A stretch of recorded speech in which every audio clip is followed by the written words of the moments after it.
మీరు ఎక్కడి నుంచి కాల్ చేస్తున్నారు? నేను బిఎస్ఎన్ నుండి కాల్ చేస్తున్నాను.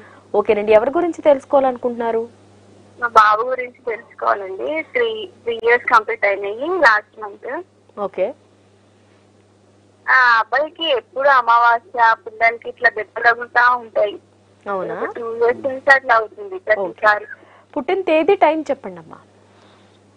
పుట్టిన తేదీ June 4th 12:30. ఏ సంవత్సరం? ఫ్రైడే రోజు పుట్టింది. అదే ఏ సంవత్సరం?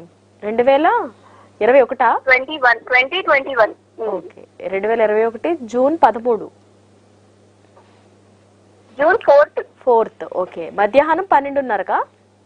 12:30. ఏ ఊర్లో పుట్టాడండి బాబు? బాగా దెబ్బలు తగులుతా ఉంటాయి అమావాస్య ముందు రోజు. ఓకే ఓకే, ఒక్క నిమిషం. అంటే ఏ ఊర్లో పుట్టాడు బాబు? పటాన్ చెరు అండి, ఇక్కడ బిహెచ్ఎల్ లోనే పటాన్ చెరు. ఓకే, గురుగారితో మాట్లాడండి అమ్మా, మాట్లాడి మీ సందేహాన్ని తెలియచేయండి.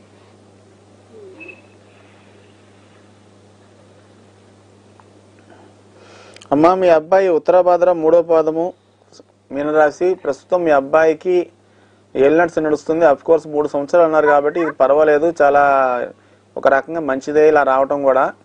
అయితే మీరు ఏం చేస్తారంటే మీ బాబు పేరు మీద ప్రతి నెలకొక మంగళవారం ఆంజనేయ స్వామికి సింధూరం పోయించండి. ఆంజనేయ స్వామి సింధూరం పోయించడం వల్ల ఆరోగ్యం బాగుంటుంది. అలాగే ప్రతి నెల షష్ఠి అని మనకు వస్తుందమ్మా, శుక్లపక్ష షష్ఠి, బోల షష్ఠి. అందులో రేపు శ్రావణ శుద్ధ షష్ఠి, మొదటి షష్ఠి వచ్చిందమ్మా. రేపు ఆ షష్ఠి రోజున శివుడి మీద కేవలం పంచదార ఆవు పాలతో అభిషేకం చేస్తూ శివుడి మీద అభిషేకం చేసి మీ యొక్క సమస్యని, బాబు పరంగా పడుతున్న సమస్యను తెలియపరిచి పరిష్కారం కోరుకోండి. అలాగే రోజు వాటర్ ఎంతైనా పోయొచ్చు, కాకపోతే ఒకటి గుర్తుపెట్టుకోమ్మా, ఆవు పాలు పోసేటప్పుడు ఎంతైతే ఆవు పాలు పోస్తున్నావో ప్రతిసారి అంతే కొలమానం మెయింటైన్ చేయమ్మా, పెంచొద్దు తగ్గించొద్దు.